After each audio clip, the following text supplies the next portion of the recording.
Start. देश में अति विशिष्ट और विशिष्ट शख्सियतों की सुरक्षा जरूरी है, विराम। यह उनको उनके ओहदे और परिस्थितियों के आधार पर बनी श्रेणियों के अनुसार उपलब्ध भी करवाई जाती है, विराम, ताकि किसी भी तरह का सुरक्षा संकट उन पर न आए, विराम। समस्या इसमें है कि कुछ व्यक्तियों और वर्गों में यह धारणा बनी हुई है कि वीआईपी सुरक्षा उनका अधिकार है और वे इसको तब भी भोगना चाहते हैं जब वे पद से हट जाते हैं तथा उनकी जान को किसी तरह का कोई खतरा भी नहीं होता, विराम।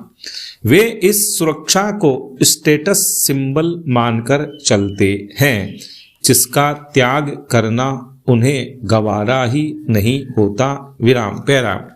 केंद्र और राज्य कोई भी इससे अछूते नहीं है, विराम।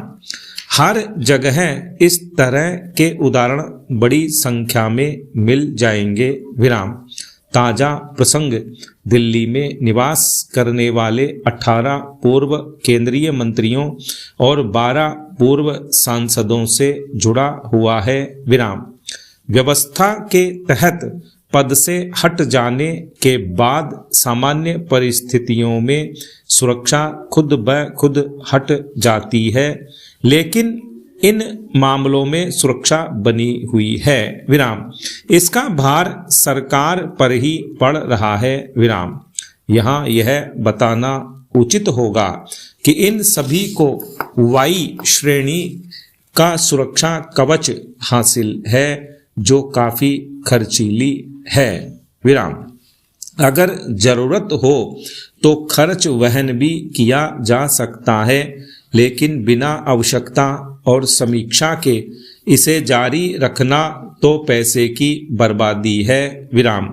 इसके अलावा इसका प्रतिकूल प्रभाव निश्चित रूप से सुरक्षा के अन्य अंगों पर भी आ रहा होगा, विराम। पूर्व जनप्रतिनिधियों के सुरक्षा अमले के अलग न होने से नए जनप्रतिनिधियों के लिए नए अमले और साजो सामान की जरूरत पड़ती है, विराम। यह अतिरिक्त खर्च मांगती है, विराम। यहाँ इसका उल्लेख करना जरूरी है कि देश में सुरक्षा एजेंसियों को दिया जाने वाला बजट सालों पहले 1 लाख करोड़ से ज्यादा हो चुका है, विराम।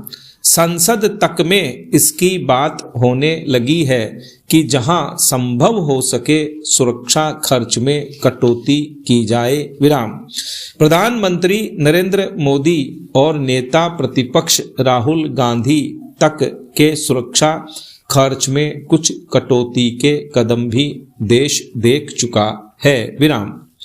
ऐसे में अनावश्यक खर्च को रोकना तो सख्त जरूरी है, विराम। इसके लिए सबसे पहले तो सरकार को इसकी समीक्षा करनी चाहिए कि पद से हटने के साथ ही सुरक्षा के हटने की व्यवस्था सुचारू, सतत और स्वतः क्यों नहीं है, विराम। इस विलंब को तत्काल दूर कर देना चाहिए, विराम। किसी को भी इसे स्टेटस सिंबल की तरह काम में लेने की छूट नहीं दी जानी चाहिए, विराम। पैरा।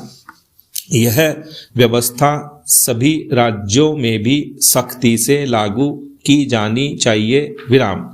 एजेंसियां समीक्षा भी करें और किसी की ओर से मांग आए तो उस पर गंभीरता पूर्वक विचार कर जरूरी मामलों में सुरक्षा बहाल रखने का फैसला भी हो, विराम। लेकिन सामान्य परिस्थितियों में किसी तरह की उदारता और विलंब देश हित में नहीं है, विराम। पैरा।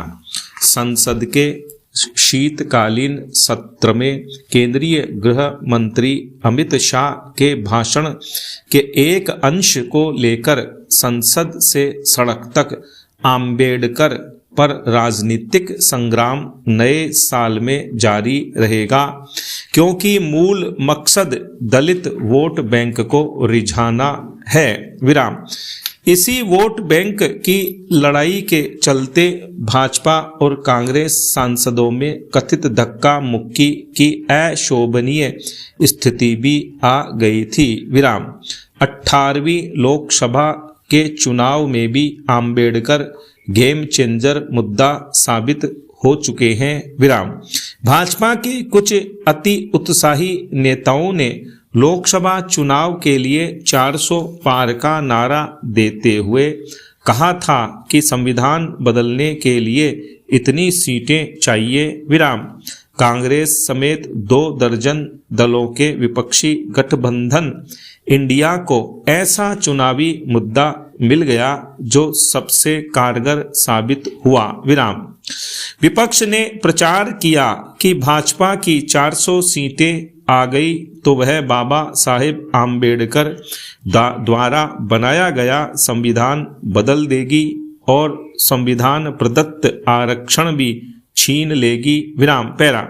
भाजपा की ज्यादा चुनाव प्रचार क्षमता विपक्ष के इस प्रचार की काट में खर्च हुई। विराम। फिर भी पिछली बार अकेले दम 303 सीटें जीतने वाली भाजपा अब 240 पर सिमट गई तो कई नेताओं ने स्वीकार किया कि 400 पार के नारे पर विपक्ष के जवाबी प्रचार ने नुकसान पहुंचाया। विराम। चूंकि देश भर में लगभग 16% दलित मतदाता हैं। विराम।